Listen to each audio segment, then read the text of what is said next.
Hey guys, it's Drew here. Today I'm working on the Mercedes that hasn't been running for a while. So I wanted to show you guys a couple things. I'm working on getting equipment to where I can set up a tripod and actually record the video and show you time lapse of how I'm doing things like all the other big YouTubers do. But for now, if this video helps you out, because I saw no other videos on how to do a radiator on a Mercedes, and that Mercedes source guy is a little greedy. He wants his parts, so he doesn't show everything. No offense, he's got some good videos, but yeah, he's all about selling the parts. Me, I'm about spreading the word and helping people out. This is a 1992 Mercedes 300D. As you can see here, it needs to be washed and cleaned up. But yeah, there's a leak coming somewhere around the radiator. I didn't look like a hose, but I don't know. Anyway, so what I wanted to show you on a Mercedes, unlike other cars, Mercedes uses clips. Here's a clip that clips the, it's not the radiator, it clips there's two cooling fans. This is a electric cooling fan for when the car really overheats. That's like a secondary fan. And then there's the fan that's hooked up to the fan belt. And so anyway, these clips hold it in. So on the radiator, see this edge right here? There's a clip that goes here. I've already moved the radiator a little bit. There's a clip that goes here and a clip that goes here. And then there's also a clip from the radiator to the fan. I think that's right around here. Or it's down here, sorry. There's one right down in the middle there. You got to pull that clip out. And then over here, there's a clip on top, right here. So there, as far as I know, there's 4 clips. And then this is just a loose piece of covering between the fan and the radiator. This is not an actual fan, it's just a covering. So a lot of things people don't know is that the radiator is hooked into the transmission. The transmission has its own little cooling port here. I think it's that plastic side on the end for the radiator. So there's 2 transmission hoses. This is one upper transmission hose here, okay, and then there's a lower one down below.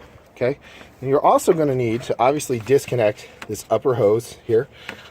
Make sure you've got a pan underneath and that your car is, you want to release some pressure on your radiator right there.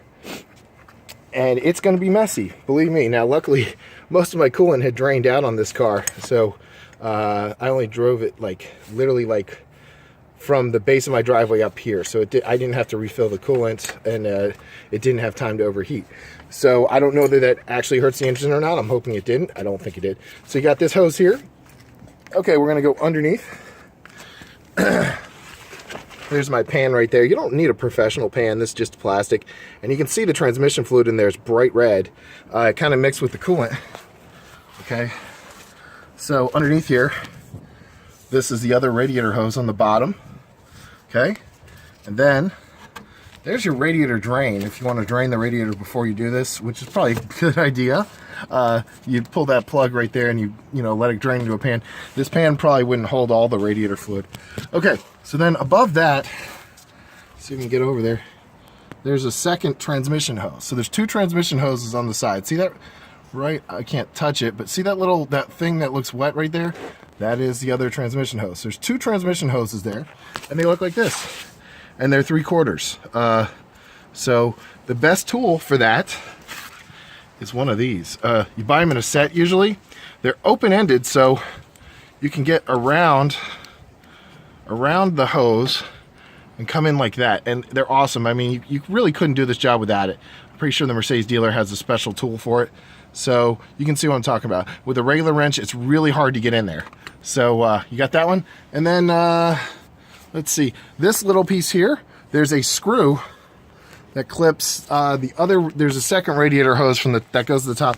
There's a screw right here. You got to undo that, and there's like a little clamp that goes with it. So then you slide it out of these clips, and right now I'm wrestling with pulling the radiator out. It's completely free. I just got to get the fan forward and get it out. But as you can see, so this is not really that hard of a job. It's a little bit messy, but the average Joe can do it. You got some vacuum hoses here. I disconnected those because those are in the way a little bit. But yeah, okay. So I just thought I'd show you guys where all the snaps are for this on the radiator, and I should post an update here once I get this out and see what's wrong with the radiator. Okay, guys. So I got the radiator out of the 1992 Mercedes, and see, it's nice and empty in there. This is all loose. It really wasn't quite as hard as I thought. I said you just pull those clips out there. And this, and, you know, got a little messy underneath. As long as you have a pan for the transmission fluid that's going to leak out. And I moved that pan. But it's, you know. But anyway, so we got the radiator out. And now we can see what the problem was. This was a bad radiator. And this was we just had this installed maybe 2 years before it started leaking. So I haven't driven this car for a while. But you can see right here, there's clear rust. You know, I had water a mixture of water in there for a while when it was leaking, because I didn't want it to keep leaking coolant. So I guess it's sort of, instead of using a dye, it sort of showed where the rust was. I was using Dexcool with this. I really think Dexcool does cause problems. That's an opinion. Dexcool is the orange coolant that's put in GM cars. I don't know why I put it in here. I think the guy who changed our radiator last put it in, because, you know, you drain all your coolant out. So, yeah, just beware anyway. But I can't find the exact spot here. But you know what? These, you know, radiators can be anywhere from $150 to $300, $400. So you could repair this, but I didn't want to take the chance. So what I do? I went to eBay. I ended up buying one on eBay. So let's get that one out. All right. So what you want to see here also is where your connectors are on the radiator. Okay, so here's that upper transmission hose and your lower transmission hose. Okay, that's the red fluid. And then you've got your upper cooling hose and your lower cooling hose right there. Okay, and you see that orange stuff? That's the Dexcool. It's like, looks like rust, but it's actually Dexcool. That orange, I can't stand it. Anyway, so let's check out this new radiator right out of the box. Okay, I got this for $68 on eBay. Really great deal. There's some great sellers on eBay, and this arrived in about 2 days, 2 to 3 days. So it comes with little plugs on it. You want to make sure you put them side by side and see that everything matches up. Looks like it does. That you got the right radiator. So actually, this is upside down. Let me flip it over here. I want to be careful. I don't want to dent. Aluminum radiators are pretty fragile. You don't want to put dents in any of these grills here. Okay, so you've got your upper hose, your lower hose, your upper transmission, and your lower transmission. Upper, lower. Okay, just so you don't go through all the trouble putting it in, you can see your brackets there. You got a bracket down here, down there, and that bracket is a little bit different. But if I remember that screw, it still should fit. It's just missing one screw hole right there. That shouldn't be a problem, because I remember there's only one screw on there.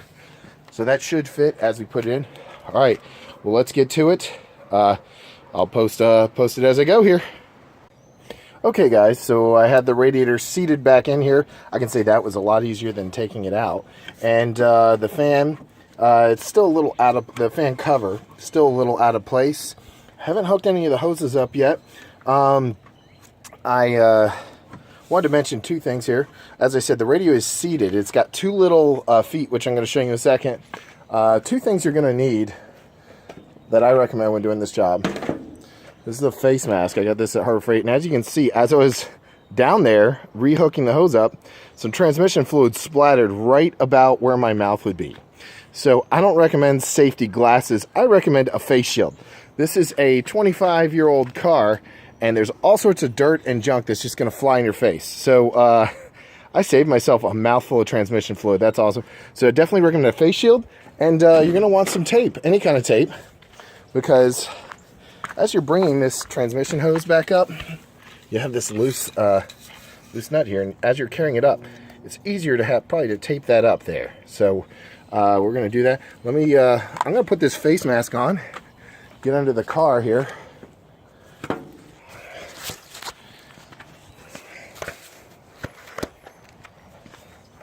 Okay, so now I'm shielded up here.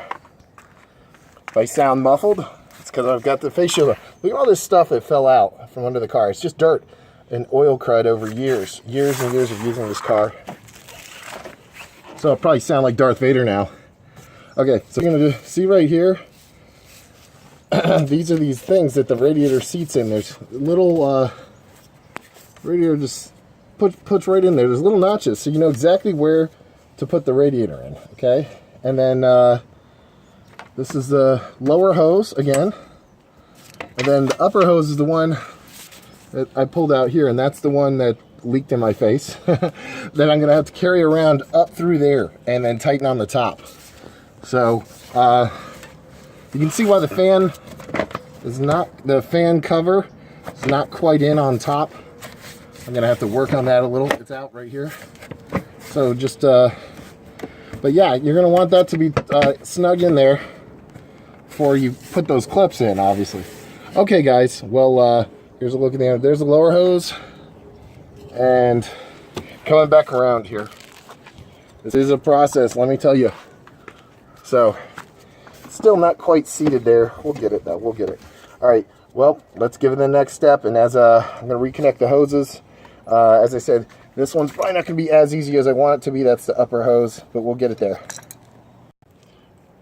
All right, guys. So I got the radiator in. Took me about an hour and a half. I can't say it was extremely easy. I got jinxed it. I thought it was all going so well, so easy. This sucker slid right in, and then the plastic piece went right over. I was like, wow, that was easy, because I got those 2 little slots on the bottom where the radiator fits in.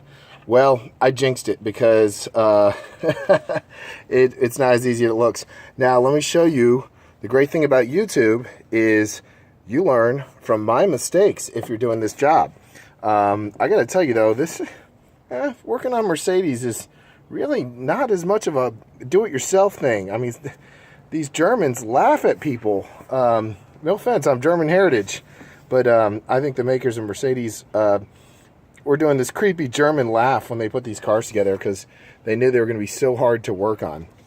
So I've got this mess of wires here now, right here, vacuum hoses and other things. Although that's because of that Lovecraft vegetable oil kit. They don't make those anymore, but a lot of, so there's a lot of extra hose here. I did unplug some of these vacuum hoses and to get around it, and it was kind of a pain. There's a little nodule here. You can unplug this to get in there a little easier. But how can you avoid that? Well, you can flip it up there a little bit. So that top transmission connector there was real pain, even with the tape to get it up there. So I recommend this versus doing what I did, was seating the whole thing in there. I would try plugging the top transmission hose in, pulling it all the way up through, kind of setting it up here because it's kind of elastic, and then before you set the radiator in, hook that top hose up first. That way you don't have to dodge it around this plastic thing, and that's what I had to do, because I had already put the plastic in and everything else, and I wasn't going to undo it again because the radiator was already in place. So I recommend doing your top transmission hose before you put the whole radiator in. Now, I don't know if that'll work or not because I didn't do it. So, okay. So we've got our clips we put back on here. You've got 1, 2. There's 3 on the side. I need to hammer that one in a little more. Okay. And then there's 4 right here. And that holds the fan to here. Okay. So, after that, all right, let's take a look under the car and show you guys what I did here. All right, face mask on. Let me tell you, I've had so much dirt fly on my face mask. You got to have a face mask if you've got an older car like this. Okay. All right. So there's a lower hose. You're going to tighten that last. And there's that. There's the lower transmission hose. That one not too hard to get to. You got to kind of dodge the other transmission hose after you get in there. But I got that. I had that special wrench bit. Okay, so here is this hose. This hose becomes loose. This is the upper radiator hose, and that's the one that you can move around up until you get in there. So once you get it fitted in there, the last thing you're going to do is bolt that back in, and that took me a little time too, because there's a nut on the top of that. So you have to kind of make sure or washer on the top. You got to get in there. Okay. So these are the little feet I was talking about. Radiator slips right in there. Okay. So it's not too hard, but This took me about an hour and 45 minutes, and I'm not as skilled. Like I said, my biggest mistake was that upper radiator hose. I should have plugged that in before I did this and then just slid it in, because this thing is sort of elastic and it moves around. So, okay, guys, well, let's go back up top. But like I said, you're going to want to obviously tighten your lower radiator hose once you get in there. And our next step is going to be filling up the transmission fluid again, because I drained almost a lot of that out. I don't know how much I drained out. I drained out a decent amount, and we're going to fill back up the coolant then. So I'll get back to you.